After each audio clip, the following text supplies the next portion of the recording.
Olá, Petrópolis. Olá, Rede Petrópolis de televisão. Olá, amigo internauta do Facebook, YouTube e demais redes sociais. Está começando mais um programa da série Dossiê História, um programa eminentemente cultural. Programa transmitido pelo canal 10 da Tech Cable, Rede Petrópolis de televisão, às quartas-feiras, a partir de 21h30. A reprise permanecerá aos domingos, a partir de 9h da manhã. No Facebook, acesse a página da RPT Play e assista a nossa programação em tempo real, baixando o aplicativo RPT Play no seu celular, pelo Play Store. Para você que já está ligado em nosso programa via Facebook, tem um alô para nós e faça seus questionamentos. Será sempre um prazer tê-los conosco em permanente diálogo. Não esqueça de dar um like em nossa página. Nossa programação já transmitida está no YouTube. Para acessá-la, basta digitar no campo de pesquisa o nome do programa, Dossiê História. Clique sempre na logomarca do programa e escolha o tema em ordem cronológica de apresentação. Não esqueça de dar um like também em nossa página no YouTube.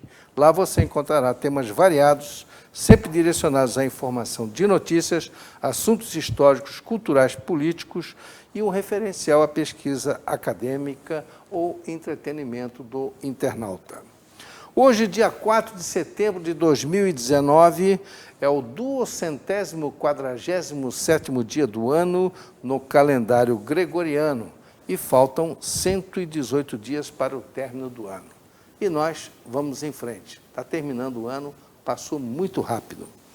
Vamos ao primeiro quadro do nosso programa, que é o Pensamento do Dia. E eu vou pedir a vinheta.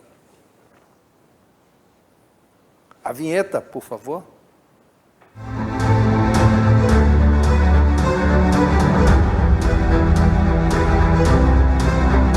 Ah, não, essa não.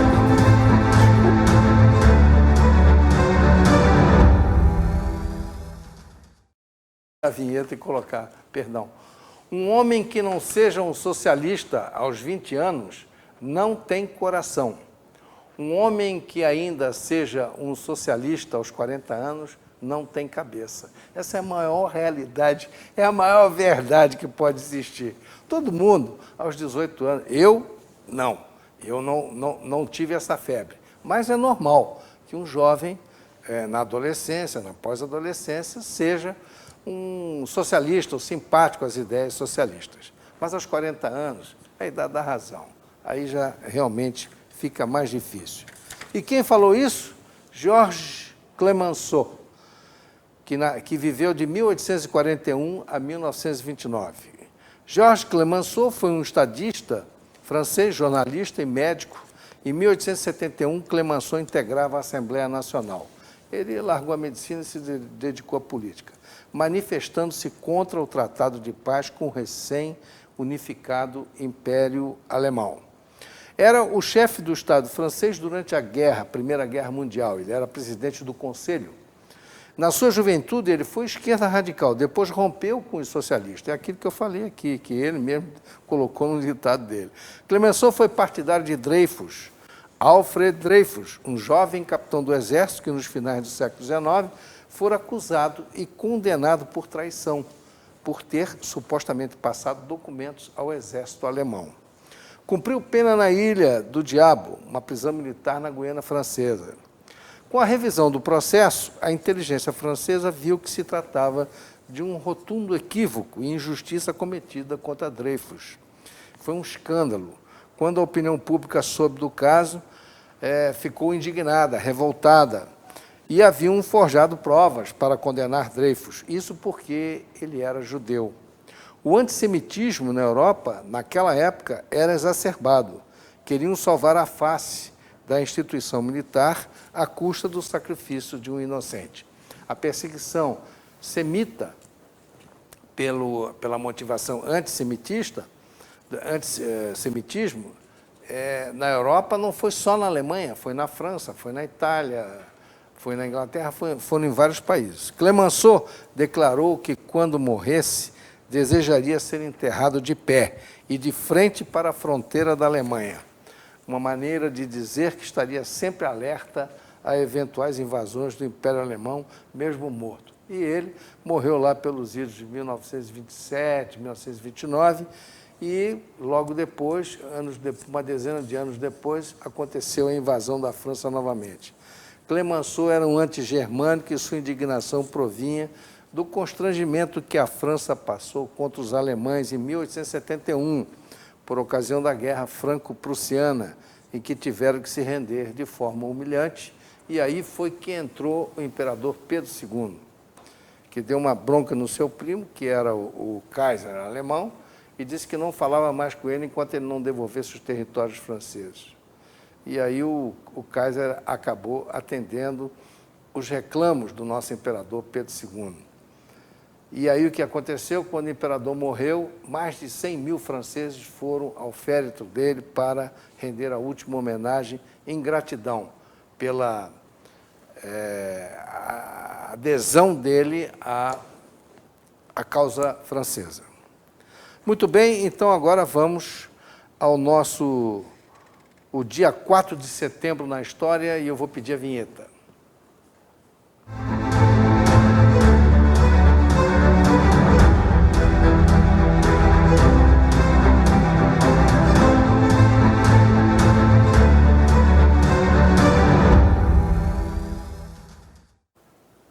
Em 476 da era cristã, Rômulo Augusto, o último imperador romano do Ocidente, é deposto quando Odoacro proclama-se rei da Itália, terminando assim o Império Romano do Ocidente. Vamos ver a foto do Odoacro. Não, esse aí é o Dreyfus, já passou. Esse. Odoacro. Está aí. Ele, lembrando sempre que o Império Romano, nesta época, estava dividido em dois. O do Ocidente, com sede em Roma, e o do Oriente era o Império Bizantino, com sede na antiga Bizâncio, que naquela época chamava-se Constantinopla, em homenagem ao rei Constantino o Grande. Odoacro derrotou Rômulo Augusto, era um jovenzinho de 14 a 17 anos, era um imperador simbólico. Outros adultos estavam em torno dele, tomando conta do império, vamos dizer assim, mas já estava em pedaços, né? Seu nome todo era Flávio Odoacro. Era um soldado de Roma, cristão ariano. Enquanto Roma professava o cristianismo ortodoxo e trinitário, Odoacro, rei de Roma, manteve o livre exercício do cristianismo quando ele tomou o poder. Diferença entre trinitários e arianos, né? Odoacro era ariano. Ortodoxo acredita na figura do Deus em três pessoas, né? Pai, Filho e Espírito Santo, enquanto que os arianos não aceitam Jesus como Deus, a teoria da substanciação. Odoacro tinha origem bárbara e seu pai era um príncipe da corte de Átila, o rei dos Hunos, e Edecão era o seu pai. Muito bem, então por hoje ficamos aqui com o dia 4 de setembro na história. Vamos em frente e agora eu vou chamar o jornalismo, dossiê História e a nossa vinheta.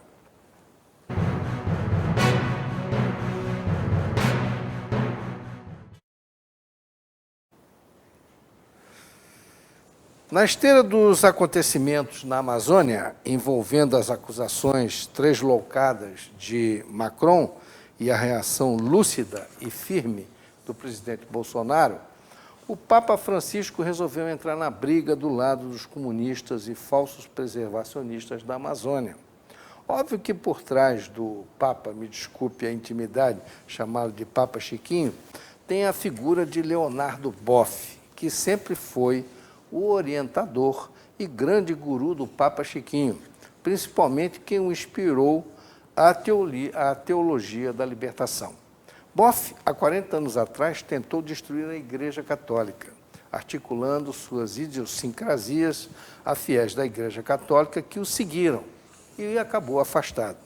Hoje, Boff retorna triunfal, utilizando sua marionete, o Papa Chiquinho, também conhecido como Papa Chiquinho Milongueiro, porque ele começou a vida como porteiro de boate lá em Buenos Aires. Chiquinho é contraditório, considerado uma maldição da Igreja, o antipapa, despersonalizado, há um grande movimento para destituí-lo. No meio de sua confusão pastoral, convoca um sínodo da Amazônia para desafiar Bolsonaro, que vai acontecer no Vaticano entre 6 a 29 de outubro. Para melhor falar sobre este assunto, trazemos a palavra de José Antônio Ureta, autor do livro A Mudança de Paradigma do Papa Francisco. Ureta é chileno, membro fundador da Fundação Roma, organização chilena pró-vida e pró-família, membro integrante do Instituto Plínio Corrêa no Brasil, que é uma das instituições sucessoras da TFP. Vamos ao vídeo, depois a gente retorna. Sobre a região panamazônica. Os instrumentos preparatórios desse sínodo, especialmente o que se chama o Instrumentum Laboris, o documento de trabalho, que foi divulgado mais ou menos um mês e meio atrás, foram objeto de grandes críticas por parte de reputados teólogos e prelados da Igreja. Por exemplo, o cardeal Walter Brandmüller declarou que o Instrumentum Laboris era herético e um chamado à apostasia. Por que o cardeal Brandmüller disse uma coisa tão forte? De fato, o Instrumentum Laboris e o sínodo representam uma ruptura. Isso foi reconhecido pelo obispo de Essen, Monsenhor Oberbeck, que declarou que, efetivamente, o sínodo da Amazônia representa uma ruptura e que a Igreja não voltará mais a ser como antes. Em que sentido é uma ruptura? Há várias rupturas no sínodo. A primeira ruptura, e a mais importante, é uma ruptura teológica. Na realidade, o Instrumentum Laboris é baseado na teologia índia. Essa teologia índia é uma reciclagem da teologia da libertação. A teologia da libertação não considera Deus como um ser transcendente que se revela e que na Bíblia e na tradição nos ensina certas verdades que o espírito humano não consegue conhecer por si, mas que, pelo contrário, Deus é um ser imanente na história e que nos movimentos sociais que Deus está presente. Tradicionalmente, pela inspiração marxista da teologia da libertação, esses movimentos sociais eram, os partidos políticos, o MST, movimentos populares, etc. Com o desprestígio das correntes de esquerda pelo colapso da União Soviética e pela condenação da teologia da libertação pelo Vaticano em 1984, a teologia da libertação caiu no total desprestígio. Então, eles que fizeram se reciclaram. Em lugar de adoptar essas correntes revolucionárias marxistas como força propulsora, passaram a diversificar as que eles chamam classes exploradas, no caso seriam os índios e a própria natureza. Então, essa teologia, daí nasceu a teologia índia. O que a teologia índia diz? Diz que, na realidade, Deus já se revelou a esses povos indígenas em 2000 anos de história e que é nos mitos e na cosmovisão que eles têm do mundo que se encontra uma revelação própria para eles e que, portanto, os missionários não têm que ir na Amazônia pregar o Evangelho, porque isso seria destruir a cultura ancestral dentro da qual eles vivem e a partir da qual eles veem as realidades religiosas e sobrenaturais. E isso inclui, evidentemente, respeito pelos pajés, pelas cerimônias de magia, etc. não? Como na cosmovisão dos indígenas, a natureza é sagrada e eles veneram os espíritos do rio, o espírito da montanha, o espírito das árvores, os espíritos dos animais, o que na realidade é uma visão panteísta de Deus, que Deus não é um ser transcendente, mas é um Deus que está imerso na natureza, e além do mais politeísta, porque são vários deuses, os diferentes espíritos que governam, aceitar a cosmovisão dos povos originários é renunciar ao cristianismo, é aceitar justamente as religiões pagãs, das quais o evangelho triunfou, não? Na Bíblia está dito muito claramente que os deuses dos pagãos são demônios, não? E os missionários que durante séculos têm catequizado esses povos indígenas declaram efetivamente de que nessas cerimônias de curandeiros há um elemento diabólico, não? Então, a maior ruptura que o Instrumentum Laboris e aparentemente os trabalhos do Sínodo representariam para a Igreja é mudar da teologia cristã, baseada num Deus criador do universo e transcendente ao mundo, e adoptar uma teologia pagã, panteísta, não? Pela qual Deus está imerso na natureza. A essa ruptura teológica se suma uma ruptura antropológica. Esses missionários que se recusam agora a bautizar, a evangelizar e, portanto, a bautizar, e se gloriam pelo fato de que nas missões deles nenhum índio é batizado, eles afirmam que um homem é incapaz de sair de sua própria cultura. Ele pode ver o mundo só a partir dos pressupostos de sua própria cultura. O padre Pablo Suez, que é o principal formador de todos esses missionários, afirma de que fora da cultura não há salvação. Ou seja, retoma o velho adágio de que fora da igreja não há salvação. Para eles é o contrário. Fora da cultura não há salvação.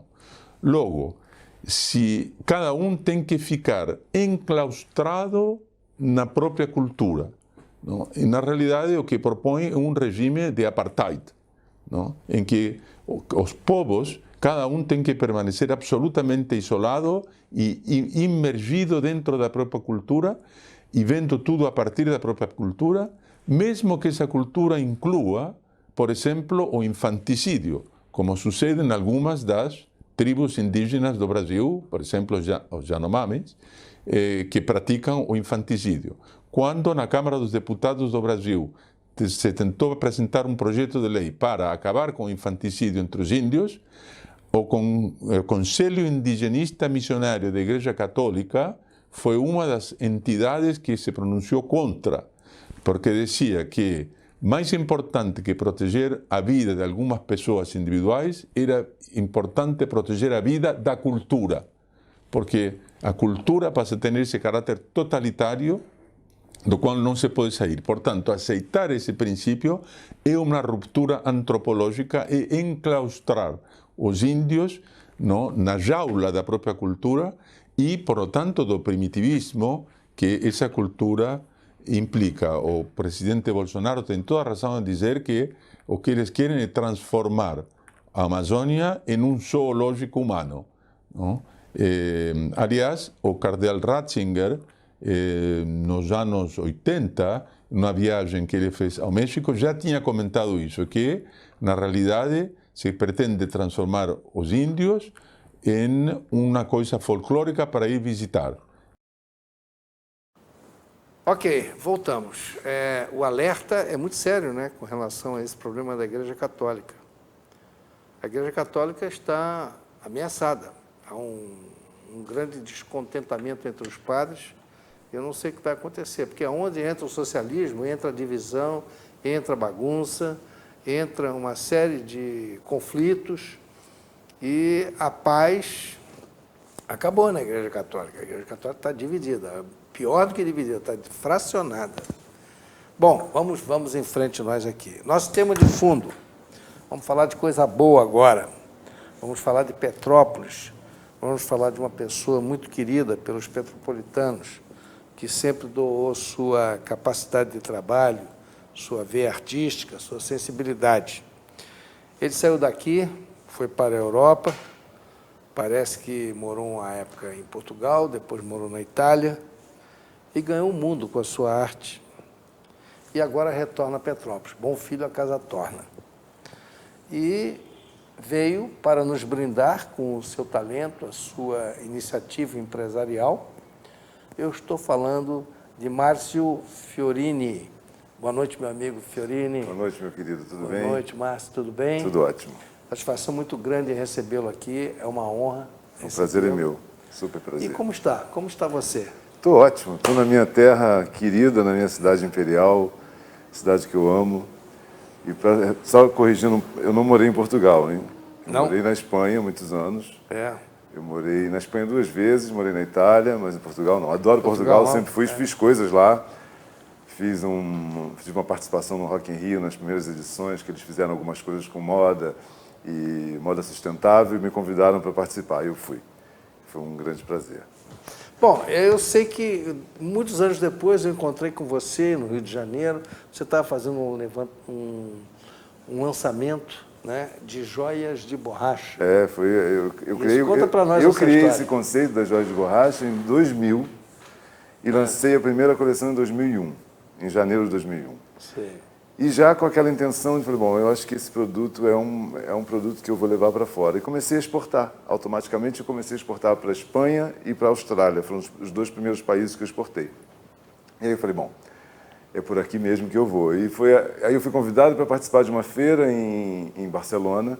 Como eu já tinha morado lá, reencontrei meus amigos. E falei, bom, eu estou numa cidade que eu tenho os amigos, eu falo o idioma, eu gosto daqui, é fácil para viajar. Vou me basear aqui. Isso foi de 2002 para 2003. E aí me baseei lá e fiquei até o final de 2009.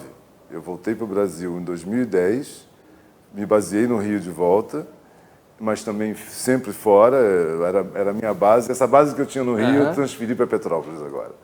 Ah, então, perfeito. Eu vou daqui, eu viajo, mas eu estou super feliz de ter Fica voltado aqui. para cá.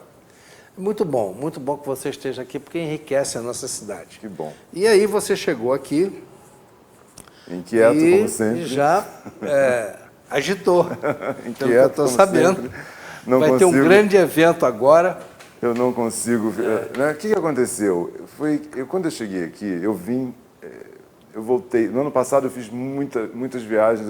Comecei expondo em Nova York em março e terminei em Havana, em Cuba, em Havana, no final de dezembro. Voltei para Miami e vim para cá em janeiro. Vim para o Rio. E vim para Petrópolis porque a gente tem uma casa aqui, eu tinha uma casa fechada aqui, eu vim para Petrópolis. E a casa estava precisando de obras, porque uma casa fechada há 2 anos, desde que meu pai tinha falecido. Eu falei, bom, precisamos fazer alguma coisa com essa casa. Minha mãe falou, faz o que você quiser. Eu falei, vou reformar. E aqui comecei a me dar conta de como realmente essa cidade é especial, como essa cidade é bacana, como essa cidade tem tudo de bom. Eu sempre busquei 1000 coisas que eu descobri em Petrópolis, nas cidades que eu gosto perto do sul, no sul da França, por exemplo. As cidades pequenas, eu sempre gosto de uma cidade próxima ao grande centro. Eu Você também sou tem assim, tudo, também gosto. mas você não tem a confusão. Né? É. Então, eu falei, poxa, eu tenho aqui tudo que eu tenho no sul da França, nas pequenas cidades da Espanha. Por que não me basear aqui se eu tenho meus amigos? Aí eu comecei a reconectar com Tuas origens, com todas né? as origens, com as pessoas. E foi um processo. E eu falei, bom, o que eu poderia fazer? O que eu poderia fazer aqui? O que eu poderia... por onde eu poderia ir e trazer alguma coisa com a minha expertise, com a minha cabeça? E eu tive essa ideia de fazer uma semana de arte contemporânea em Petrópolis. Eu falei, bom, então vamos fazer isso num palácio, porque vamos resgatar um pouco da nossa história mesmo, da nossa elegância, da nossa cultura, que às vezes passa, né? Eu acho que se você fica aqui, eu acho que você não se dá conta do que a gente tem de beleza, de tudo, arquitetura, o clima, né? As pessoas. Quando você tem ainda, ou aqui, uma rua que você pode atravessar e o motorista para. Claro que alguns não respeitam, né, a faixa de pedestre, mas na maioria... Os pedestres também não respeitam. Também não, mas na maioria, eu acho isso incrível. Eu falei, poxa, é uma cidade que você... Mas na média, mais do que da média... Muito mais. No Rio você vai fazer isso, as pessoas te jogam o carro em cima. Né? Então, são pequenas coisas que você começa a dar mais valor quando você vê de fora. Eu acho que é isso. Eu tenho falado muito para amigos petropolitanos que falam para mim, mas aqui não tem nada para fazer. Eu falei, desde que eu cheguei aqui, todo dia eu tenho uma coisa para fazer. Tem um jantar, tem uma exposição, tem um espetáculo, tem um concerto, tem um show. Tenho coisas para fazer. Basta você querer fazer. Né? E se não tiver nada para fazer, convida em casa. Faz um vinho em casa. O clima é propício para isso. É verdade. Então vamos fazer a nossa semana de arte contemporânea chamada Sua Majestade Arte. Então vamos primeiro ver o vídeo antes de falar vamos ver o vídeo. Sobre essa semana. Vamos pedir aí.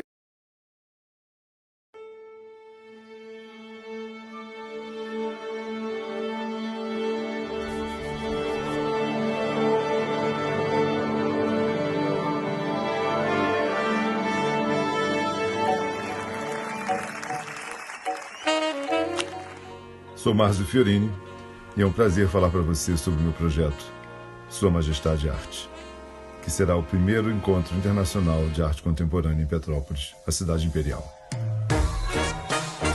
Sua Majestade Arte acontecerá entre os dias 20 e 24 de setembro no Palácio da Princesa Isabel.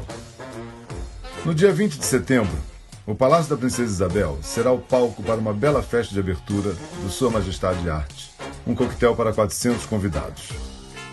No dia 21 de setembro, um leilão presencial e online acontecerá na Avenida Keller 187. Uma linda casa que também abrigará eventos de moda, design e fotografia, e a partir do dia 20 de agosto será a sede da pré-produção do evento Sua Majestade Arte. No domingo, dia 22 de setembro, Sua Majestade Arte recebe na Casa da Princesa Isabel o desfile da joalheria Evglish, apresentando a nova coleção Haute Couture Verão 2020. A exposição Sua Majestade Arte na Casa da Princesa Isabel estará aberta ao público para visitação entre os dias 21 e 24 de setembro. Aguardamos você e será um prazer recebê-lo. Para mais informações, acesse nosso site suamajestadearte.com.br. Sua Majestade Arte incentivará o resgate do glamour que gostamos. O glamour de verdade, aquele que está no simples fato de apreciarmos o belo, o especial, o inusitado, sem a pretensão de sê-lo, apenas liberá-lo. Somos arte, somos nobres, somos reis de nossas vidas, somos Petrópolis.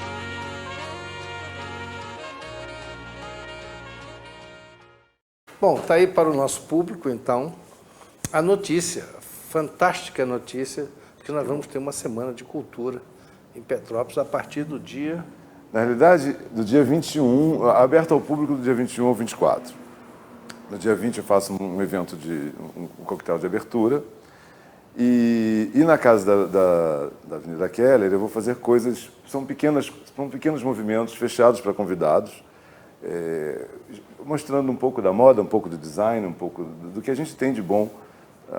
Sabe, eu quero realmente formar uma espécie de um clube. Esse lugar é para você, para eu trazer um designer, trazer um joalheiro e para fazer uma exposição íntima, uma coisa para convidados mesmo.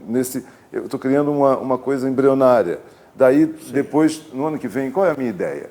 É que setembro, todos os anos, em setembro, Petrópolis seja o cenário de um grande evento de arte. Não só dependendo da minha iniciativa, o que é bacana, que já está acontecendo, eu quero que as pessoas se envolvam, eu quero que as pessoas organizem suas festas, seus lançamentos, seus vernissagens. Agora, eu já tenho algumas pessoas assim, envolvidas nisso, como aconteceu, os movimentos que aconteceram fora, né? A Art Basel nasceu em Basel, na Alemanha, e surgiu, e ela foi para para Miami. Então, todos os anos, em dezembro, na primeira semana de dezembro, existe um movimento muito grande em volta da Arte Basel, que é uma exposição, mas que tudo acontece em função da Arte Basel. Eu, ano passado, participei. Eu fiz minha exposição lá, nesse período. Então, no dia do meu vernissage, tinham 20 vernissagens acontecendo num raio de alguns poucos quilômetros ao meu redor. Quer dizer, é um movimento, todos os hotéis fazem festas, todas as marcas vêm fazer seus lançamentos. Realmente cria-se esse interesse. E é o que eu gostaria que acontecesse aqui a partir do ano que vem. Que eu já estou, né, eu estou provocando isso esse ano. Então, esse ano vai ser mais ou menos fechado. Esse ano vai ter o público, vai ter alguma oportunidade? Sim, para visitar a exposição na Casa da Princesa Isabel, entre o dia 21 e 24. Tá, esse no dia 21 a 24. A 24. Mas algumas coisas são privadas, porque a gente teve que fazer coisas fechadas, porque a gente não tem ainda, né, 1000 patrocinadores, tem vários apoiadores locais e algumas pessoas que estão vindo para cá, que têm interesse na cidade, que têm essa visão de que a cidade realmente merece esse tipo de evento. Porque é um evento de qualidade, é um evento que você traz um público que frequentou Petrópolis muito tempo e não volta mais, não volta mais durante tantos anos. Assim como eu fiquei tanto tempo fora. Né? As pessoas precisam reconectar com as suas raízes, histórias, para entenderem o que elas estão perdendo quando elas não vêm a Petrópolis, entendeu? E eu tenho já um apoio, o Sebrae está envolvido fazendo um debate no Museu Imperial no dia 24, entre design, moda, design, cinema e arte. A gente fez um debate misturando os 3 temas. A Movelaria, que é uma loja de design de móveis de Valparaíso, está criando também uma exposição paralela para o dia 23, se eu não me engano. Então, várias coisas estão acontecendo que as pessoas estão se mobilizando para isso, para que realmente nessa semana, a partir do dia... Agora eu quero que ano que vem aconteça no mês inteiro. Né? Se os hotéis se empolgam, fazem festas. Por exemplo, alguns restaurantes estão já preparando um cardápio especial para essa semana com o nome de Sua Majestade de Arte. Isso é muito bacana. Quer dizer, aí mistura a nossa tradição imperial. Exatamente. Com a moda. Trazer a nossa... Porque, na realidade, Dom Pedro II foi o primeiro mecenas. Né? Ele foi o primeiro a incentivar a arte nesse país, ele foi o primeiro a incentivar a fotografia, ele patrocinava as exposições. Eu acho que as pessoas têm que começar a mudar um pouco a cabeça de que o mecenato é super importante. Porque, às vezes, eu penso... Eu estou fazendo coisas... Eu fiz esse evento com a vontade de fazer, contando com as pessoas que entenderam o meu projeto e quiseram participar. Mas eu ouvi muitos nãos, porque as pessoas não entendem que aquela cota que ela vai participar, que é pouco, mas significa muito para a cidade. Né? Então, às vezes, para você explicar isso para a pessoa, às vezes é complicado. Então, eu preferia assumir os riscos, colocar do meu bolso e trazer essas pessoas que estão fazendo parte desse entendimento, estão curtindo. A gente vai fazer uma festa linda, linda. A Célia da Eviglish, uma mulher incrível, que me foi uma super parceira, ela me trouxe o Joshua, que é um buffet novo que está entrando em Petrópolis, que é um cara do Rio, bacanérrimo, que já trouxe a Leopoldina, importadora, que está importando todos os vinhos da Áustria. Imagina, todos os vinhos da Áustria com o nome de Leopoldina, e eu vou ter isso na Casa da Princesa Isabel. Né? Aí tem a idearias do cerimonial, tem a segurança, sabe, da Global. Mil pessoas estão se envolvendo no projeto de uma maneira tão bacana. Isso me traz muita alegria, de ver que as pessoas entenderam. Então, e eu acho que ano que vem isso só vai se multiplicar. Acho que tem muita gente também que precisa ver alguma coisa pronta. Porque eu poderia ter esperado e ter feito da maneira que todo mundo normalmente faz, né? Faz um projeto, vai para a lei de incentivo e vai buscar. E como eu resolvi isso rápido, eu falei, ou eu faço agora, ou isso vai demorar tanto, que ano que vem eu já fiz outras 1000 coisas no meio do caminho, já posso até mudar de ideia e não realizar isso. Então eu parti para o ataque, eu falei, vamos fazer. Vamos fazer. E está saindo bacana. E você vai fazer um coquetel para 300 pessoas? Vou fazer para 400 pessoas. E onde vai ser esse evento? Na Casa da Princesa. Quer dizer, você já conseguiu uma coisa muito importante e difícil de conseguir, que é abrir a Casa da Princesa Isabel. Eu tenho todo o apoio da família, eles estão de uma gentileza, de uma generosidade, porque eles entenderam a necessidade da cidade de ter um projeto como esse e acontecendo lá. né? Dom Pedro Carlos, por exemplo, é uma pessoa tão incrível. Eu tenho tomado cafés com ele de manhã, a gente discute coisas, a gente fala. E, por exemplo, nessas conversas... Tá, e numa dessas conversas é muito bom. Eu descobri que Princesa Isabel era artista plástica. Eu não sabia. Isso que é bacana também, cada vez que você acha que você conhece bastante a nossa história, não conhece. Aí ele me falou, você sabia que a Princesa Isabel era artista plástica? Eu falei, não. Eu falei, onde estão essas obras? Ele falou, estão no Museu Imperial e estão um pouco no nosso acervo. Eu falei, eu posso vê-las? Ele falou, claro. Eu falei, eu posso expô-las? Ele falou, você quer? Eu falei, imagina. Então eu já fiz, ele já fez uma pré-seleção no Museu Imperial, que deu autorização. A outra parte que é da família do acervo Grão-Pará também. Então, acho que a gente vai expor umas 7 obras dela. Que é uma novidade também, que ninguém conhece, ninguém viu. Isso é então, assim, inusitado. Não é? Inusitado, e eu acho que vai ser uma redescoberta, talvez, da nossa cidade. Eu acho que as pessoas começam a ver com outros olhos, porque é aquilo que eu falei, você tá aqui, você não tá olhando de fora, você às vezes não se dá conta de quanto bonita é a cidade. Eu adoro a Avenida Keller. A Avenida Keller, para mim, é uma das mais bonitas do mundo. Para mim, é a mais bonita. É a minha rua predileta, sempre foi, desde criança. Eu falo isso sempre. Eu adoro a Avenida Foch, mas a Avenida Keller, para mim, tem uma coisa, sabe? Que é de uma elegância, de um charme, de uma beleza, e ao mesmo tempo é simples, não é pretensiosa. Né? As casas são grandes, são lindas, mas não são pretensiosas, elas são elegantes. Muito elegante. Eu acho que ali, aquela rua, eu acho que é jardins, realmente... né? Os jardins, Glasiou, que fez milhões de jardins, aquele jardim da casa da Avenida Ipiranga, da casa da avenida, da casa famosa de Sete Erros, né? Da Casa Ipiranga. Aquele jardim é feito pelo Glasiou. Para mim é um dos jardins mais bonitos que eu conheço. Então a gente tem realmente pérolas assim nessa cidade, que a gente tem cada vez mais... E muitas casas bonitas espalhadas por toda a cidade. Muitas. Ali naquela região ali do São Sebastião ali também tem umas casas bonitas ali. A gente tem uma eu acho que a gente tem realmente um tesouro nessa cidade. Sabe? E que a gente não percebe mais, né? Mas vamos perceber, eu acho que é isso. A gente tem que, de repente... Tem que ter alguém para fazer uma bagunça. Provocar isso. Provoca esse novo olhar, essa confusão boa, né? E o quitandinha, né? O quitandinha que a gente poderia utilizar mais o quitandinha. Mas eu acho que ele só o fato de ele já ter sido restaurado, né? Aquele projeto, essa decoradora americana que fez esse projeto quitandinha, que é a Dorothy Draper, é uma mulher que a obra dela é incrível. E ter isso também em Petrópolis é outra pérola. Você está falando da Dorothy? Dorothy Draper, que é a designer que criou, que você desenhou sabe que ela era amiga do presidente Franklin Roosevelt e da esposa dele, né? A Dorothy era muito ligada a ela. Eu esqueci o nome dela, Eleanor, né? Eleanor, que era a esposa do Franklin Roosevelt. E como que ela veio? Eu não sei como que ela veio fazer isso. Ela era decoradora lá da Casa Branca. Mas como que ela veio parar no Quitandinha? Porque isso eu não sei. O mentor do Quitandinha, que é o Rola. Meu Deus, o Rola queria tudo de primeira, melhor do mundo. Claro.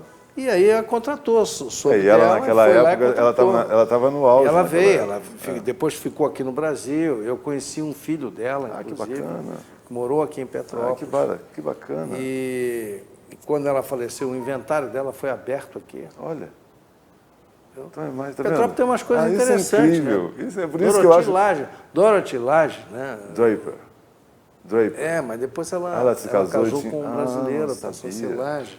Olha, tá vendo? Não estava sabendo. Então eu conheço pouco, en passant a história dela, não tem eu vou me aprofundar, profundidade nisso, mas tem gente que escreveu o livro aí sobre, que bacana. Sobre o Quitandinha, né? Tem 2 livros aí editados. Eu sempre adorei a obra dela. E ela, aquilo lá, aquele designer todo e a decoração, foi tudo muito bom gosto, está lá vivo, né? Até hoje. E está bonito, né?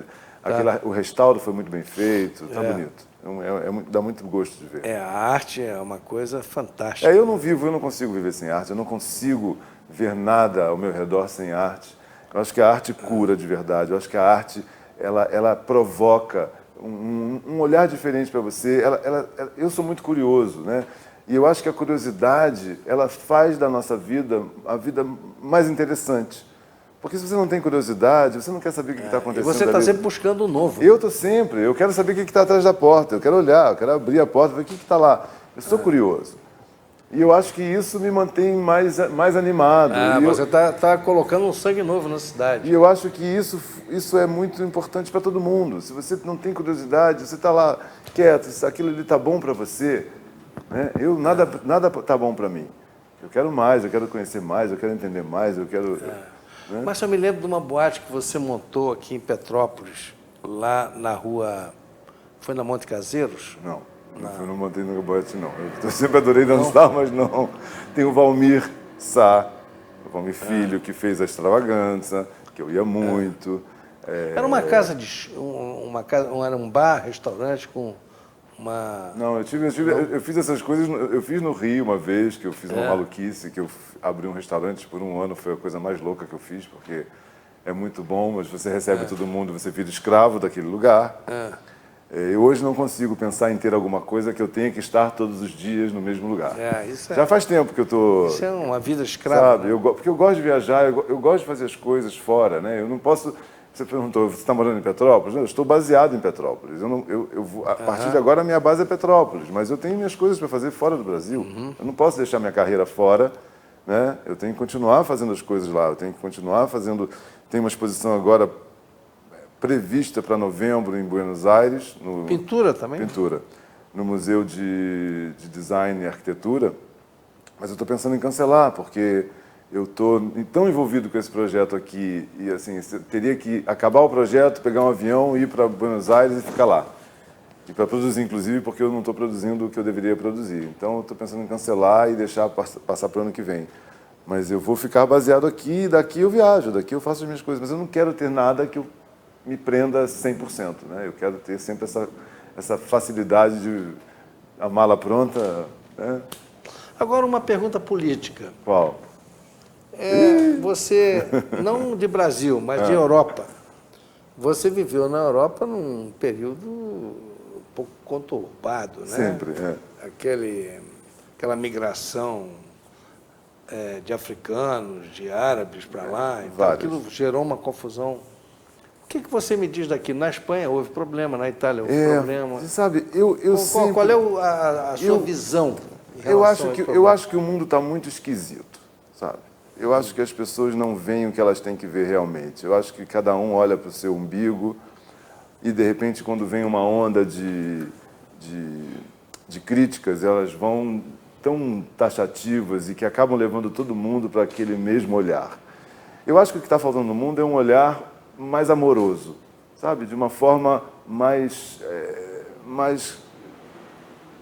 tranquila, mais generosa, digamos assim. Então, eu quando vivi lá e passei esses problemas, eu não me aprofundo muito porque eu não gosto de trazer me isso para você. nutrir de coisas negativas ou ruins ou violência. Eu só vejo o que eu realmente gosto. Eu só presto atenção naquilo que vai me fazer bem à minha alma. Eu não gosto eu acho que a gente está num momento geral de todo mundo bater muito forte na violência, na coisa ruim, na tristeza, no que faz mal. Eu acho que a gente tem que bater ao contrário. Você tem que falar do que é bom, do que faz bem, do que te traz felicidade, né? Agora, a minha experiência em Cuba, por exemplo, que é um país que tem todos os seus problemas que a gente sabe, é um país realmente, quando você chega lá e você entende... Eu fui por convite de uma fundação que eu participo, eu colaboro com a Cooper Bridge Foundation, que é uma fundação americana, mas o presidente é cubano. Ele nasceu lá e foi criado nos Estados Unidos. Então, ele é um mecenas de artistas cubanos. Como eu colaboro com eles em Miami, ele me chamou para fazer uma colaboração em Cuba. E eu fui 2 vezes lá no ano passado. E eu fiquei muito impressionado com tudo que eu vi. Primeiro, até entender como aquelas pessoas pensavam. Na minha visão de artista, eu queria entender o que aquelas pessoas pensavam, como é que elas agiam, onde é que estava a arte, como é que elas conseguiam criar. E uma das coisas que me chamou muito a atenção é que lá não entra nenhuma notícia de violência. Primeiro que não há muita coisa, mas se existe, ninguém pode falar. Então, eles não têm aquela carga que a gente vê por aí de todas as notícias ruins, o assalto, o assassinato, isso, aquilo, sabe? Não existe essa violência, você não recebe. Eles são completamente à parte. Aleatórios. Eles são alienados. Estão alienados disso. Não, é uma cidade que você pode andar tranquilamente, você pode sair, às vezes, de um restaurante ou de um evento, alguma coisa tarde, não tem muito táxi, é muito difícil você caminhar, às vezes você não tem um motorista que é à sua disposição. Eu, às vezes, caminhava na rua, uma rua que é meio escura, porque não tem muita luz, mas, sabe, você anda, não acontece nada. E a miséria lá? Tem miséria, é muito conturbado tudo, é muito engraçado esse país. É um país que tem tudo de bom, é lindo. A cidade de Havana deve ter sido de uma beleza, comparada a Paris. Naquela época, assim. a hora de 50. É de uma beleza, a arquitetura é uma loucura. Você vai vendo aqueles casarões, aí você imagina, nossa, esse casarão, como ele estava, quando ele era inteiro, como ele deveria ser maravilhoso. Alguns muito já restaurados, tem muita coisa restaurada. O centro já tem muitos hotéis interessantes, bacanas, 5 estrelas, restaurados e funcionando. Tudo para turista, né? Eles já estão vivendo melhor, mas tem uma série de contradições que você... É uma ditadura, né? Uma ditadura socialista, né? Agora, então, no geral, fechado, né? eles são muito felizes, no geral, eles são muito simpáticos. Muito Eu calorosos. gosto muito dos brasileiros. Adoram. Eu fui extremamente bem recebido. Eu tive a oportunidade de ter um jantar da fundação, que os convidados principais eram Catalina Zeta-Jones e Michael Douglas, e eles estavam fazendo uma viagem em Cuba, recepcionados pelo presidente da fundação, por isso que eu os conheci, e encantados também com tudo que eles viram. Eles ainda foram a mais lugares do que eu. Eu fui a Holguín, fui a Ribara, que existe um festival de cinema muito importante todo ano, mas eu não fui a outras cidades importantes.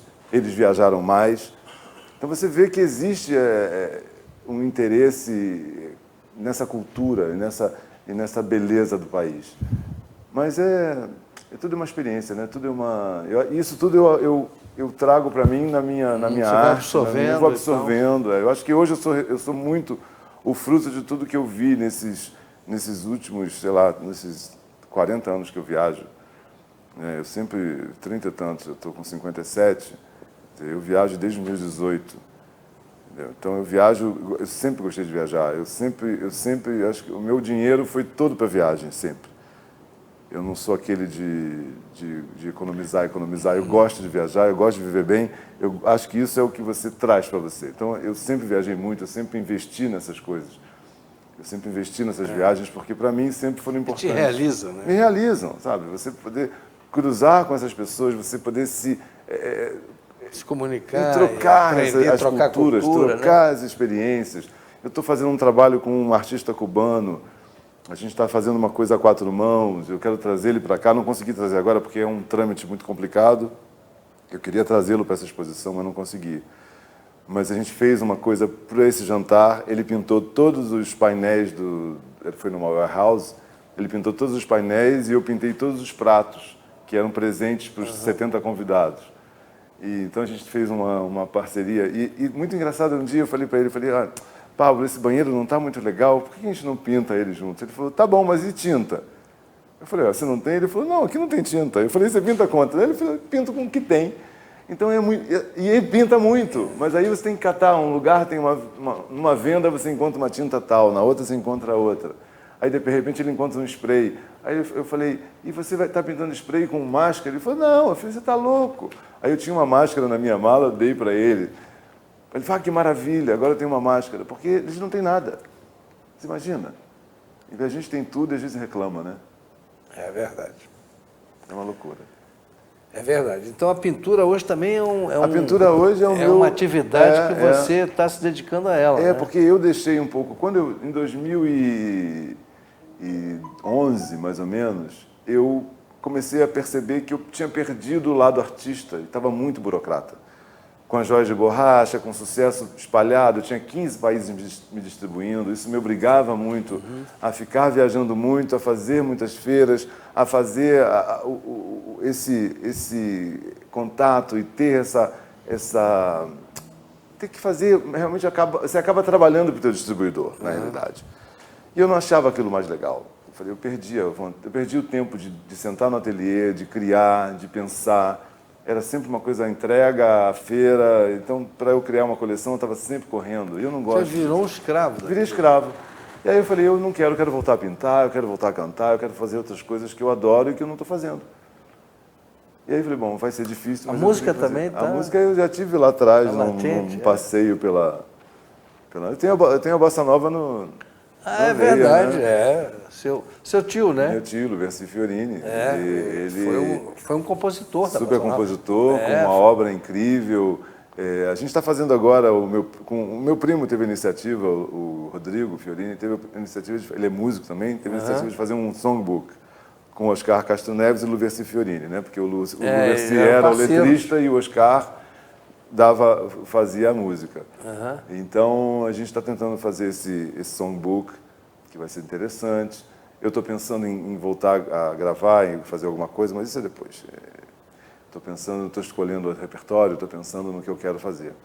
E isso eu só posso fazer com liberdade, né? Se eu tiver uma coisa que eu tenho obrigação de fazer todo dia, como eu estava com a minha empresa distribuindo aquilo tudo, eu não poderia fazer. Então eu voltei a pintar, eu cancelei todos os distribuidores, parei de produzir. Hoje eu produzo em parceria com alguma marca, eu faço alguma coisa especial para mim sim, mas muito pontual. Essa joia de borracha, você tem um anel. Eu tenho um anel que é de borracha. Eu fiz uma coleção agora... Se o nosso manager puder dar um look aqui na... Eu fiz uma coleção com... Esse é um pequeno símbolo, não é nada muito representativo do meu trabalho, né? Eu sempre fiz mais coisas femininas e eu agora recentemente assinei uma coleção com a Key Design, que é uma marca do Sul, que está super bem, é uma marca que distribui online, tem algumas lojas espalhadas pelo Brasil. Olha lá, agora dá para você mostrar. Mas é de borracha, ele é maleável, mas vocês vão ver no meu Instagram, no meu site, vocês podem conhecer um pouco mais do meu trabalho, das joias que eu criei por aí afora. Quer dizer que da pintura, então, vamos dar um salto novamente para a música? Não acho que seja um salto, eu acho que eu cheguei num momento da minha vida que eu posso fazer tudo ao mesmo tempo, eu gosto de fazer tudo ao mesmo tempo. E à medida que a gente chega depois dos 50, a gente fica muito criativo. Eu não cheguei aos 50 ainda, mentira, né? Acabei de falar, né? Mas eu acho que não, você sabe que eu sempre tive isso, e isso foi muito difícil para mim na minha adolescência, porque me cobravam muito, mas o que você é? Você é músico, você é cantor, você é estilista, você é designer, você é pintor, o que você é? Até você entender que você pode ser tudo e fazer tudo, porque também depende da sua personalidade, né? Eu tenho uma personalidade que eu preciso fazer. Eu não posso ter uma ideia e não realizá-la. Eu não posso. Se eu tivesse essa ideia de Sua Majestade a Arte e não estivesse realizando, porque não realizei ainda, né? Eu estaria muito frustrado com isso, porque quando as coisas vêm na minha cabeça, eu preciso fazer. Se eu tenho uma necessidade, se eu desenhar, se eu pensar nesse móvel, eu vou querer desenhar, eu vou querer fazer esse móvel. Mas você pode ter certeza de uma coisa. O quê? Eu vi recentemente, se você quiser depois até te mando, um estudo nos Estados Unidos de que a época mais criativa do homem é dos 60 aos 80. Maravilha. E mais criativa ainda dos 70 aos 80. Bom, eu já tenho planejado a minha festa dos 100. Eu vou fazer 71 anos agora. É mesmo? Agora em novembro eu faço... Está tomando o quê? 70... Me fala. Não. Todo mundo duvida, né, da minha idade, mas eu não escondo a minha idade. É um absurdo, então, né? Eu vou te dizer o seguinte, eu estou no período agora, depois dos 70 anos, muito mais criativo, muito mais empolgado com o mundo, muito mais antenado com o mundo em volta de mim do que quando eu estava mergulhado na minha advocacia, cuidando dos meus clientes, que eu era um escravo, escravo de prazo. Entende o que eu estou falando? Exatamente. De tudo. Então agora já me aposentei como advogado, então agora eu estou olhando o mundo. Sou fiscal da natureza, estou olhando o mundo. Maravilha. E faço esse programa aqui com muito prazer, não me dá nenhum retorno financeiro, nada, mas eu faço com muito prazer. Mas isso, eu acho que a gente não pode fazer nada pensando. Eu nunca fiz nada pensando em dinheiro, nunca. Se você chegar para mim e falar, eu tenho tantos amor, né? milhões O amor aqui, que a eu gente só faz faço com as dedicação. coisas com amor, sabe? Eu não consigo pensar em nada que vai me pagar para fazer. Se eu for tentar fazer, não vai ficar bom. Começa por aí. É verdade. Infelizmente, Márcio, o nosso programa chegou ao final. Zerou. É rapidinho, Já? né? Televisão é Como rápido, assim? né? Não é possível. Vamos ter isso. que marcar um novo não, encontro tem aqui. tanta mais coisa para Meus contar. amigos, pois é, meus amigos, muito obrigado pela audiência, tá? Quero renovar com vocês o nosso compromisso para a semana que vem, quarta-feira, 21h30, que é o nosso novo horário de programa. E não esqueça que a nossa reprise é domingo, a partir de 9 horas da manhã, canal 10, Rede Petrópolis Televisão. Até lá.